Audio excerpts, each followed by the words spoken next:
요한복음 7장을 우리가 나누기 위해서요, 좀 때에 대한 것을 좀 먼저 생각해 볼게요.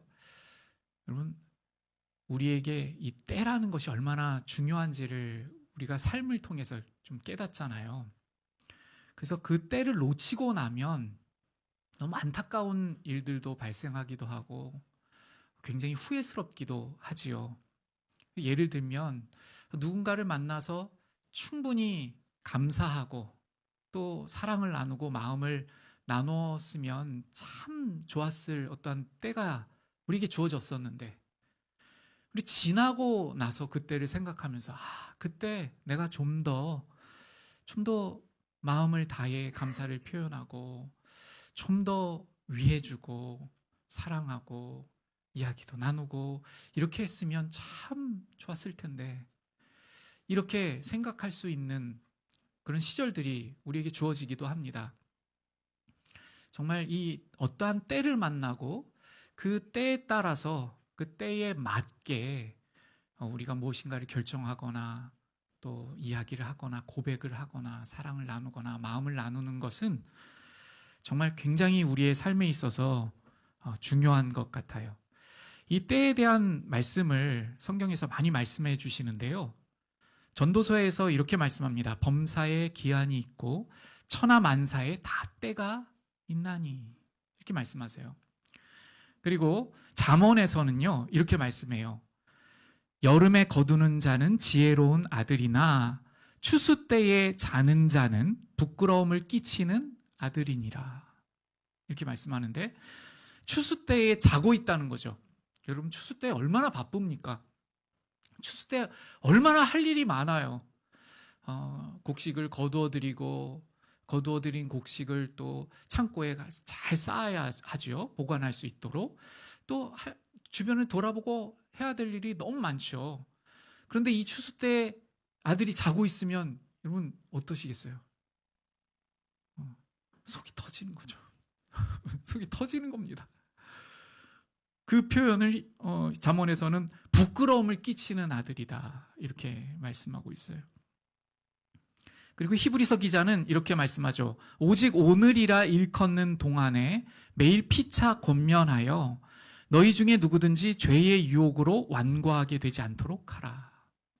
때의 중요성을 말씀하시면서 오직 오늘이라 일컫는 동안에, 오늘이 얼마나 중요한 때인가를 말씀해 주시는 구절이에요. 예수님께서는 이렇게 말씀하셨습니다. 때가 아직 낮음에 나를 보내신 이의 일을 우리가 하여야 하리라. 밤이 오리니 그 때는 아무도 일할 수 없느니라, 이렇게 말씀하셨어요. 때가 정말 중요하죠. 그 때가 어떠한 때인지를 우리가 분별하고 그 때에 어떠한 마음과 어떠한 태도와 어떤 자세로 살아가는 것은 너무나 중요합니다.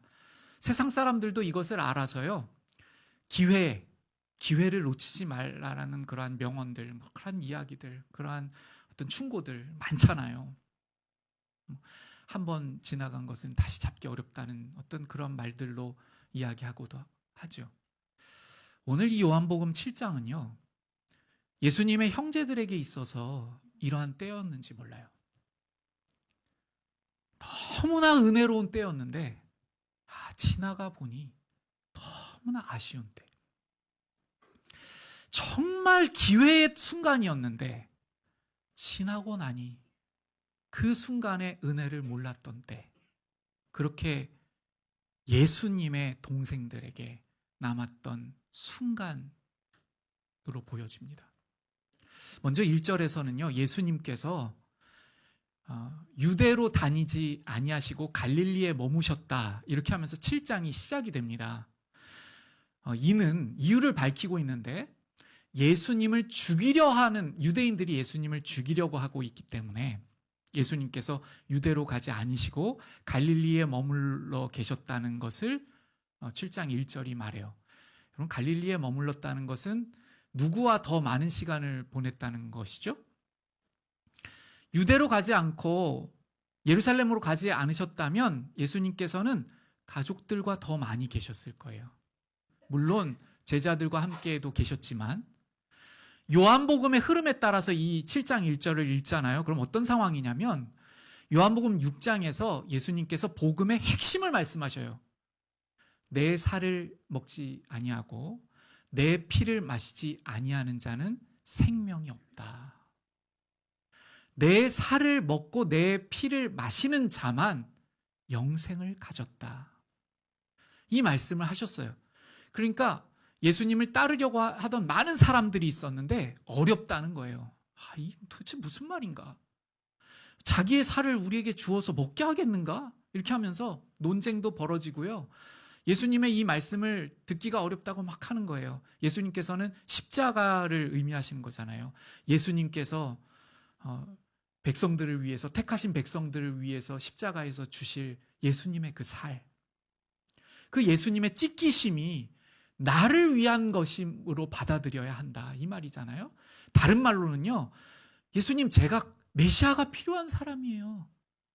이렇게 고백하는 자에게 영생이 있다는 말씀을 해주신 겁니다. 예수님의 보혈이, 예수님의 그 죽으심이 바로 나 때문입니다. 이것을 정말 아는 사람이어야만 영원한 나라에 들어갈 수 있다. 이것을 가르쳐 주신 것인데 많은 사람들이 이해하지 못했어요. 그래서 어떻게 기록하고 있냐면, 많은 사람들이, 예수님을 따르던 많은 사람들이 예수님을 떠나고 다시 그와 함께 있지 아니하더라, 이렇게 쓰고 있어요. 많은 사람들이 떠나갔습니다.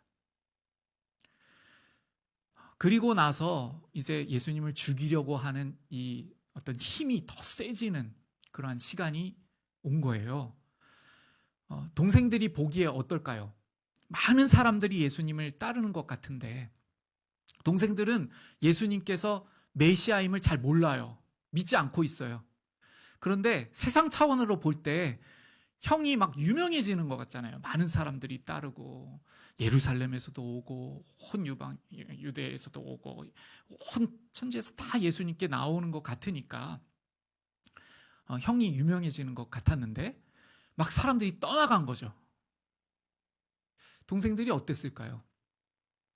세상적으로 보기에 지금 이렇게 시골에 있을 게 아니라 큰 도시에 가서 뜻을 펼쳐야 될 것이 아닌가, 이렇게 생각했을까요? 그래서 오늘 이 장면에서 7장에서 보시면 동생들이 예수님께 이야기를 하는 장면이 나와요. 여기 보시면 형제들이라고 우리 성경이 번역했는데 동생들이죠. 동생들이라고 복수형으로 쓰고 있습니다. 동생들이 이구동성으로 그 형된 예수님께 이야기를 하는 것입니다. 그럼 지금 어떠한 상황에 이 이야기를 예수님께 하고 있는지를 한번 살펴볼까요? 1절에 보시면 예수님을 죽이려고 하고 있잖아요. 예수님께서는 이 영적인 전쟁을 보고 계시죠. 요한계시록 13장에 보면요, 용이 나와요. 용. 그 용이 누구냐면 이렇게 기록합니다. 요한계시록에서 옛 뱀, 곧 마귀라고도 하고 사탄이라고도 하는 그 용이 나오는데, 이 용이 여자의 후손, 여자가 한 여인이 나와요. 이 여인은 요한계시록 13장에서 언약 백성을 의미합니다. 언약 백성을 통해서 메시아가 오시는 것을 의미하는데, 메시아가 왔을 때 이 용이 이 그리스도 예수님을 삼키려고 하는 장면이 묘사되어 있어요. 그렇게 지금 영적 전쟁이 치열한 상황 가운데 있습니다. 사탄이 조정하고 지배하고 있는 자들이 당시에 누구였어요? 대제사장들, 지도자들, 유대인들, 서기관들, 바리새인들. 이 사람들을 사탄이 종노릇하면서 붙들고 있으면서 예수님을 죽이려고 하는 이 치열한 영적 전쟁이 지금 있는 거예요. 그것을 요한복음 7장 1절에서 예수님을 죽이려고 하는 이러한 영적 전쟁을 예수님께서는 보시고 계시는 거죠. 아시는 거죠. 근데 아직은 때가 아니시죠. 십자가에 달리실 때가 지금 요한복음 기록하고 있는 7장으로부터 6개월 후입니다. 이 시기는 아직 때가 아니른 거죠. 아직 만나야 하는 영혼들이 있어요. 예수님께서 이 땅에 계실 때 만날 영혼을 아셔요. 그래서 일으켜 주시고 믿음을 주시고 예수님께서 메시아임을 알게 하시고 가르쳐 주실 그 영혼들이 있습니다. 그리고 제자들을 세우셔야 되시죠. 그래서 최후의 만찬이라고 우리가 일컬어지는 그 날을 향하여 가고 있고, 예수님께서 제자들을 세우시고 또 훈련도 시키시고 아직 날이 있습니다. 그 날이 있기에 아직 그 날이 오지 않았어요. 그러한 상황 가운데 있는데 이렇게 치열한 영적 전쟁 가운데 있죠. 근데 어떠한 때인가 2절이 말씀합니다. 초막절이 어떻게 되었다고 쓰고 있어요? 초막절이 가까이 왔다고 하고 있어요. 여러분, 이렇게 절기가 나오면 여러분 어떠세요? 신약 성경 읽다가? 여러분, 6월절은 좀 아시죠? 6월절 좀 아시죠? 6월절이 있고 또 어떤 날이 있죠? 절기 중에? 칠칠절, 오순절이라고도 하는 칠칠절이 있고 또 초막절이 있어요. 오늘 저는 이 초막절의 배경을 좀 생생하게 묵상하면서 이 본문이 갖는 의미에 대해서 나아가려고 해요. 조금 최대한 쉽게 간추려서 설명을 한번 드려볼게요. 여러분, 초막절은 언제냐면 유대인의 달력으로는요, 유대인의 달력으로는 7월달이에요. 7월달. 우리의 달력으로는 9월달이나 10월달 정도 돼요. 그래서 이 초막절 때 계절적으로는 어떠한 일들을 하냐면 추수를 하고 농사 지었던 걸 거두어 드리고 열매를 거두어 드려요. 그래서 너무 기쁨이 가득한 그러한 절기입니다. 지금까지 수고한 것들을 다 거두어 드리고, 그래서 그 거두어 드린 것을 이제 저장하는 거죠. 그래서 이 절기를, 초막절을 수장절이라고도 해요. 수장절이라고도. 초막절인데 왜 초막절이라고 부르냐면 여호와 하나님께서 초막에서 일주일 동안 지내라 이렇게 명령하셨어요. 그러니까 살던 집에서 나와가지고 초막을 짓고 이제 살아야 되는 거예요. 특히 이 초막을 어떤 나무로 짓도록 하셨냐면 광야에 있는 나무들. 여러분, 광야에 있는 나무들이 어떻겠어요? 초라하겠죠. 광야에 있으니까. 그러니까 이렇게 지어놔도 초라한 거예요. 별 볼 일 없어요. 그런데 그 초막을 짓고 하나님께서 우리를 광야에서 살게 하신 것을 기념하고 기억하고, 그 광야에서도 우리를 지켜주신 하나님의 은혜를 기억하라는 거예요. 그 초막을 지어놓고 거기서 일주일 동안 살면서요. 이러한 절기인데 그럼 기쁨이 넘치고요. 그래서 이 날은 특별히 여호와 하나님께서 어떻게 말씀하셨냐면 너희 중에 누구든지 다 지키는데 이방이든지 객이든지 과부든지 고아든지 다 기쁘게 하라. 그래서 이 추수한 것을 가지고 나누게 하고, 그래서 기쁨으로 이 절기를 지키라고 그렇게 하신 명절입니다. 그러니까 이 초막절은 1년 중에 그 어떠한 때보다도 감사한 날이에요. 또 이 날이 언제하고 겹치냐면요, 솔로몬이 성전 봉헌을 했었잖아요. 그 성전 봉헌한 시기와도 맞물려요. 그래서 감사가 겹겹이 있어요. 그래서 하나님께서 우리를 어떻게 인도해 주셨는가를 돌아볼 때 정말 감사가 넘치는 그러한 절기입니다. 어떻게 구별해서 이제 이 절기를 드렸냐면, 여러분 산수 잘 하시는 분들 한번 계산해 보세요. 일주일 동안을 하는데 70마리의 소를 준비해요. 제물을 준비해요. 그래서 첫날 13마리, 그 다음날 12마리, 그 다음날 11마리, 그 다음날 10마리. 그래서 7일 동안. 그러면 1일째 되는 날부터 쭉 해서 7일째 되는 날 7마리를 드리게 돼요. 다 합치면 70마리가 되고요. 이렇게 구별해서 드릴 만큼 하나님께 감사로 나아가는 절기였어요. 근데 이러한 모든 것은요, 하나님께서 이렇게 말씀하신 것에 따르고 있는 것입니다. 하나님께서 이 절기에 대해서 어떻게 말씀하시냐면, 이렇게 이 절기를 지키라고 말씀하실 때 이렇게 말씀하세요. 안식일로 드리는 예물과는 별개로 감사로 드리는 그 감사의 예물과는 별개로, 또 서원을 하여서 하나님께 드리는 그 예물과는 별개로 이 초막절을 따로 가지고 와서 지키라고 하는 거예요. 그러니까 무엇을 말씀하시는 거냐면요, 하나님께서, 여러분 생각해 보세요. 하나님께서 이 땅에 열매가 필요하십니까? 소가 필요해요? 염소가 필요합니까? 하나님께서? 근데 무엇을 바라시는 거죠? 맞아요. 화답하는 마음, 하나님께 감사 표현하는 그 마음을 하나님께서 바라시는 거예요. 그래서 이 절기를 구별하셨고 이렇게 할 수 있도록 제정하셨고 말씀하셨어요. 한 가지 질문 하나 드려볼게요. 여러분, 우리 하나님께서 완전하신 하나님이신데, 우리 성부 하나님, 성자 예수님, 성령 하나님께서, 삼위일체 되신 하나님께서 그분의 존재만으로 완전하신 분이시잖아요. 우리가 감사드리지 않으면 완전하지 않으십니까? 우리가 화답드리지 않으면, 우리가 뭔가를 기쁨으로 드리지 않으면 완전하지 않으셔요? 아니십니다. 우리가 화답을 드리지 않으셔도 충분히 완전하신 하나님이셔요.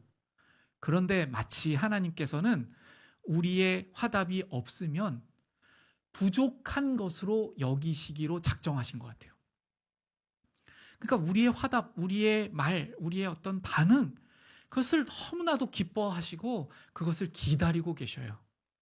지금 그러한 절기를 보내는 겁니다. 여러분, 제가 한 가지 더 할게요. 이 7월은 유대인에게 있어서 정말 또 중요한 날이 있어요. 7월 10일 아시는 분은 제가 상을 하나 드릴까요? 초막절은 7월 15일부터 시작되거든요. 7월 15일 동안 7월 15일부터 시작돼서 일주일 동안 7일 동안 지키는 절기이고요. 감사로 나아가고 열매로 맺어주신 것들 감사드리고, 광야에서 살았던 것들 감사드리고, 우리의 하나님 되어주심을 감사드리고, 생명 주신 하나님 감사드리고, 모든 것을 감사드리는 이 절기예요. 이 절기 앞서서 7월 10일이 있는데, 이 날이 어떤 날이냐면 속죄일이에요. 대속죄일이라고도 부르는데 구약 성경에서는 속죄일이라고 번역하고 있어요. 이 대속죄일이 어떠한 날이냐면 1년 중에 가장 마음이 낮아지기를 원하시는 날이에요. 물론 우리가 365일 감사의 마음으로 우리의 마음이 정말 하나님 앞에서 낮아져서 살아야 되겠지만 우리가 본성이 그러합니까? 그래서 특별하게 이 날을 구별하셨어요. 그래서 어떻게 하도록 하셨냐면 하나님께 드리는 모든 것을 대속하게 하셨어요. 제단, 제물, 대제사장 모든 것을 다 속해야 돼요. 피로써. 그래서 함부로 들어가지 못합니다. 지성소에 함부로 들어가지 못하는데 이 날만 들어가요. 이 날만 지성소, 하나님께서 말씀하시는 그 속죄소 앞으로 대제사장이 나아가는데, 이 날은 대제사장이 평소에 입던 그 멋지게 보이는 흉패와 이런 어떤 하나님의 판결을 의미하는 우림과 둠빔 이런 것들 갖춘 옷을 입지 않아요. 하얀 옷을 입어요. 그냥 회개로 나아갈 때 입는 옷, 정말 하나님 앞에 낮아질 때 입는 옷, 그 옷을 구별하여서 입고요, 모든 것을 다 대속합니다. 그러니까 하나님 앞에 그 누구도 설 수 없다는 것을 이 날을 통해서 기억하게 하시는 거예요. 아무도 하나님 앞에 그냥 설 수 없다. 속죄가 없으면 하나님 앞에 그 누구도, 대제사장도 누구도 설 수 없다. 그래서 이 속죄일로서 구별합니다. 그날이 7월 10일이에요. 자, 그럼 절기상으로 볼 때 1년 중에 유대인들이 가장 마음이 낮고 낮아야 되는 날이라고 제가 말씀드렸죠. 7월. 그리고 그 날을 경험하고 치르고요. 이 날에 다른 부분들로 많지만 지금 오늘 본문으로 연결되는 부분이 있기 때문에 제가 한 가지만 더 말씀드릴게요. 염소 2마리를 준비해요. 그래서 한 마리는 이 모든 것을 속죄하고 대제사장을 위해 속죄하고 백성들을 위해 속죄하고 모든 제사를 다 드린 다음에, 그래서 마치 리뉴하는 거예요. 하나님과의 관계를 다시 새롭게 하는 겁니다. 그리고 나서 제사장이 다시 옷을 입습니다. 그리고 나서 염소를 잡는데 그 염소를 모든 사람들을 위해서 다시 제사를 드리고 한 마리 염소를 남겨놔요. 이 염소는 광야로 보내지는 염소예요. 온전한 대속을 의미하는 양으로 아사셀 염소라고 부르는데요. 이 염소를 광야로 보내게 돼요. 이 염소는 예수님께서 영문 밖에서 모든 수치와 모든 고통을 당하신 우리 주 예수 그리스도의 고난을 뜻합니다. 초막절은요, 초막절도 그렇고 6월절도 그렇고 77절도 그렇고 다 예수 그리스도를 상징하는 거예요. 6월절은 십자가에서 죽으실 예수 그리스도를 예표하고요. 지금 우리가 살펴보고 있는 초막절은 요한계시록에서 보시면 하늘에 앉으시니 인자가 예리한 낫을 들고 계시거든요. 모든 백성을 모으셔서 추수하시는 그 주님께서, 그래서 기쁨으로 거두어지는 그 날을 바라보게 하는 그러한 절기예요. 그러니까 정말 감사가 넘쳐야 되고 그 어느 때보다도 자신을 돌아볼 수 있어야 하는 절기입니다. 그때가 오고 있어요. 그때가 펼쳐지고 있고 지금이에요. 그런데 그 일을 진행하고 있는 유대인들이 지금 뭘 하려고 하고 있죠? 예수님을 죽이려고 하고 있어요. 7월 10일 날 대속죄일에 하나님, 저는 죄인입니다를 누구보다도 깨닫고 메시아를 정말 기다리고, 주님, 저는 정말 아무것도 아닙니다, 이렇게 철저하게 낮아져야 되는 대제사장들과 그 바리새인들과 지도자들이 예수님을 죽이려고 하고 있어요. 철저하게 낮아져야 되는 그날, 철저하게 높아져 있습니다. 그것이 요한복음 7장 1절이에요. 그래서 그렇게 높아진 자들을 사탄이 종노릇해가지고 지금 막 죽이려고 하고 있죠. 초막절이 가까워지고 있습니다. 정말 감사가 넘쳐야 되는 절기예요. 예수님의 제자들도 이 감사 절기를 계속 드려온 것으로 보이고 이제 간다고 해요. 우리도 가는데 왜 안 가십니까? 이렇게 말하잖아요. 예수님 어린 시절을 보면 예루살렘으로 올라갔던 그러한 부분을 있잖아요. 유대인들이 최소한 3번 예루살렘에 갑니다. 6월절, 77절, 지금 초막절을 지키기 위해. 그리고 가족끼리 구별한 날을 따로 구별해서요. 어떤 가족들은요, 가족의 어떤 명절을 따로 만들어서 또 예루살렘을 또 갔다고 해요. 자, 지금 다시 한번 성경을 살펴볼게요. 가장 감사할 수 있는 절기, 가장 죄인됨을 1년 중에 돌아볼 수 있는 그때가 오고 있고, 이방인들에까지도 다 앉혀놓고 하나님께서 누구이신지를 선포하고 전하고 그 기쁨으로 다, 그래서 모두가 다 모여서 이렇게 나누는 날이에요. 왜 이렇게 나누냐면, 이방인들이 물어보겠죠. 왜 이렇게 나누냐고. 그러면 하나님께 대한 감사 때문에 나눈다, 이렇게 하는 날이거든요. 근데 보세요, 가장 예수님께 가까울 수 있는 형제들이 예수님께 와서 이야기를 하는 거예요. 지금 기회적으로 봤을 때 6장에서 어떻게 됐다고 그랬죠? 예수님을 다 버리고 갔어요, 사람들이. 그러니까 환경적으로 봤을 때 예수님과 더 친밀하게 있을 수 있는 날이에요. 동생들에게 봤을 때 하나님 앞에 감사를 표현할 수 있는 날. 여러분, 이때를 만약에 야고보가, 그럴 수 없었겠지만 돌아봤다면, 예수님께서 십자가에 죽으시고 부활하신 후에 예수님께서 승천하셨어요. 더 이상 이 땅에 안 계셔요. 동생이, 야고보가 이 날을 생각할 때 자기가 뭐 안다고 하는 것처럼, 형님, 유명해지실 거면 큰 물로 가셔야죠, 이 말을 했던 나를 돌아보면서 이 날을 생각했다면, 그럼 어떨까요? 내가 그날, 형님, 제가 형님 하시는 일에 대해서 잘 이해할 수가 없습니다. 좀 알려주세요. 좀 제가 듣기를 원합니다. 최소한 이렇게 나아갔다라면 얼마나 좋았을까. 여러분, 감사의 절기 중 최고로 하나님께서 바라시는 마음이 뭘까요? 하나님, 제가 듣고 싶어요. 하나님, 제가 하나님의 마음을 알고 싶어요. 예수님, 제가 예수님의 마음을 좀 알고 싶어요. 우리가 키우는 자녀들이 우리의 마음을 조금 알아주면, 또 우리 같이 사는 배우자가 내 마음 조금 알아주면 정말 힘겨운 시기를 보낼 때가 있지 않습니까? 우리가 살다 보면요, 정말 힘겨운 시절을 보낼 때가 있어요.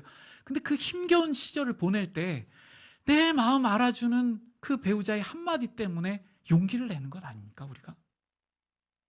그리고 정말 내 마음을 알아주는 자녀의 그 한마디로 인해서 힘을 내서 어렵지만은 다시 그 삶의 전선 속으로 나아가고 그렇게 나아가는 것 아니겠어요?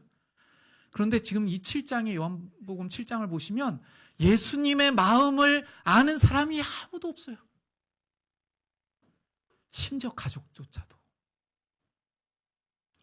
이 가족들의 이 태도와 마음을 신약 성경에서 여러 군데에서 보여주고 있는데요. 마가복음 3장에서는요, 이렇게 말하고 있어요. 예수의 친족들이 듣고, 이 친족이 가족입니다. 가족. 붙들러 나오니 이는 그가 미쳤다 함일러라. 예수님의 동생들이 예수님을 미쳤다고 생각하고 있어요. 예수님의 마음을 모릅니다. 예수님께서는 지금 홀로 이 치열한 영적 전쟁 가운데에서 그 십자가를 지시기 위해서 갈릴리에 유하시면서 그 십자가를 향하여 나아가고 계시고 제자들을 부르고 계시고, 이 말씀 한 구절 한 구절을 정말 주님의 모든 사랑을 다하여서 절절하신 사랑으로 가르치고 계신데 들을 사람이 없어요. 예수님의 마음을 아는 사람이 없어요. 그러한 장면을 요한복음 7장에서 우리에게 나타내고 계시는 것입니다. 그래서 예수님의 이 동생이 이제 이야기를 한 거죠. 형님, 우리가 보기에는 이렇게 하는 게 더 나으신 것 아닙니까? 세상적으로 보기에는 뭔가 도움이 되는 말을 하는 것 같을 수도 있죠. 여러분, 오늘날 우리가 살면서 교회 안에서 지체들 간에 내가 사랑한다고 말하는 사람들 안에, 내가 존경한다고 말하는, 같이 신앙을 함께 나누기 원하는 사람들과 함께 할 때 우리의 언행이 어떻습니까? 오늘 요한복음 7장에서 나타나는 것처럼요, 한순간에 다 밝혀집니다. 아무리 거룩하게 산 척하고 자기는 유대인의 보편적인 유대인으로서 아주 분별력을 가지고 아주 이쪽으로 치우치지도 않고 저쪽으로 치우치지도 않고 아주 합리적으로서, 그리고 또 신앙인으로서 나는 아주 한마디 할 수 있지.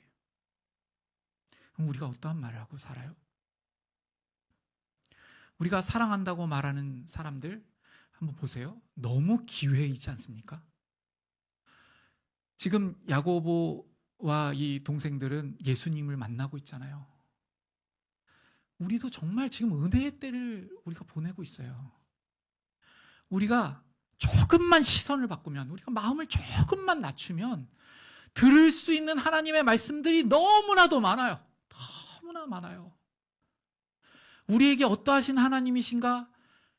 우리를 어떻게 보호해 주시고 인도하여 주시고 지켜주시는 하나님이신가? 정말 감사를 절절히 드릴 그 하나님 되심을 말씀하시는 구절들이 너무나 많이 있고, 나눌 수 있는 지체가 너무나 많이 있고, 그러한 오늘입니다. 이제 오늘 본문 말씀을 통해서 우리가 다시 한번 나아가기를 원하는데요, 예수님께서 이렇게 말씀하시잖아요. 너희의 때는 항상 있다. 항상 기다리고 있다는 거예요. 그러나 여러분, 오해하면 안 됩니다.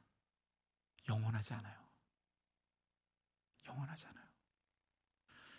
이 순간부터 다시 6월절이 오는 날까지 유대인의 이제 달력으로는요, 1월이 6월절이에요. 1월달이 7월달이 왔고 이제 6월절 6개월 후에 오는데, 우리에게 이러한 때가 항상 있는 것이 아닙니다. 우리가 정말 힘을 다하여서 에너지를 다하여서 하나님을 알기를 원하고 주님을 더욱 뵙기를 원하고 어떻게 하면 주님을 기쁘시게 해드릴 수 있을까 나아가고, 우리의 때가 얼마 없어요. 제가 헤아려 봤어요. 제가 십자가 생명교회에 만약에 목사로서 다른 일들이 있지 아니하고 주님의 말씀을 섬길 수 있는 날이 얼마나 될까? 우리 교회에서는, 교단에서는 70세까지로 정하고 있거든요. 만 70세까지로요. 20년 조금 넘습니다. 정말 짧더라고요. 정신이 번쩍 차려졌어요. 그리고 지난 날들을 제가 어떻게 살았는지를 돌아보면서요, 너무나 마음이 아팠어요. 마치 오늘 이 구절에서의 야고보 사도처럼요. 예수님의 동생들처럼요. 제가 어떤 말을 했던가? 내가 무엇을 바랬던가? 이러한 순간들에 있어서 예수님, 무엇을 하기 원하십니까? 오늘 이 은혜의 날에 예수님의 관심은, 예수님의 마음은, 예수님의 뜻은, 하나님의 뜻은 어디에 있으십니까? 나의 뜻, 내가 하고 싶은 것 막 말하는 거 말고요. 물론 그러한 것도 안 들으시는 우리 주님 아니시지만은, 주님께서 무엇을 기뻐하시는지, 주님께서 무엇을 관심에 두시는지, 주님께서 이 땅에 왜 오셨는지, 우리 주님 앞에 오늘 이 순간부터 여쭐 수 있어요. 우리에게 은혜의 때이잖아요. 우리에게 화답할 수 있는 때예요. 화답의 가장 시작점, 그리고 가장 기뻐하시는 화답. 주님, 무엇을 원하셔요? 주님, 무엇을 기뻐하실까요? 저에게 깨닫게 하여 주시옵시고 저에게 힘을 주시옵소서. 이러한 우리의 믿음의 발걸음이 되기를 원합니다. 우리 이 시간 같이 찬양 드리시면서 기도로 나아가기를 원하는데요. 모든 것이 은혜라는 찬양이 있는데, 이 반주에 맞추어서 주님, 우리 지난 주간 또 그 전주에는 추수감사 주일을 앞두고 정말 주님 앞에 감사로 나아가고, 그리고 학습의 고백으로 드리는, 주님께서는 정말 열매와 같죠. 또 입교로 나아가고 우리의 고백들로 드렸어요. 분주했을지 몰라요. 또 한 주간 새벽 기도회를 준비하고 다른 많은 것들을 준비하고요. 요한복음에서 분주한 절기가 지나가잖아요. 대속죄일이 오고 또 초막절이 오고요. 근데 그들의 영적 상태가 어땠습니까? 초막절의 주인이신 분이 오셨는데, 대속죄일의 주인 되신 분이 오셨는데, 그분께 세상적인 일을 권해요. 우리는 어떻습니까? 우리는 오늘 무엇을 주님께 아뢰고 있는지 이 찬양의 반주에 맞춰서 돌아보고요. 정말 주님께서 기뻐하시는 화답으로 나아가기를 원합니다. 그러한 결단과 고백으로 주님 앞에 기도로 나아가기를 원합니다. 기도드립니다.